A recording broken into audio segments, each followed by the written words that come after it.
Real estate term of the day, subordination clause. Subordination clause allows one loan, a new loan, to skip another loan and take first position.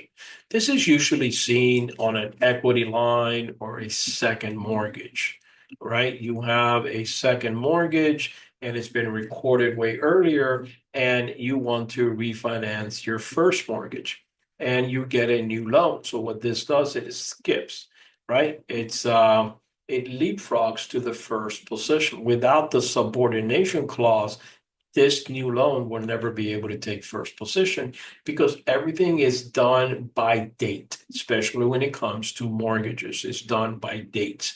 So this will never happen.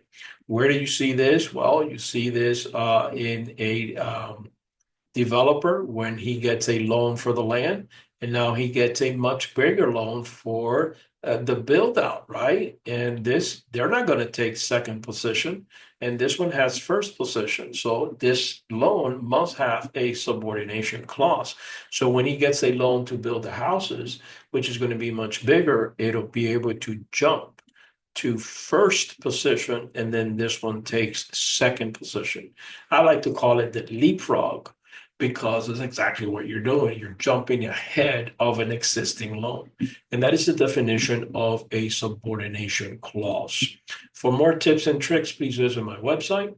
And if you're interested in a one-on-one tutoring session with me for the state test regarding your sales agent or brokers, I'll be more than happy to help you. Just pick a time and date, and we'll take it from there. Till next time.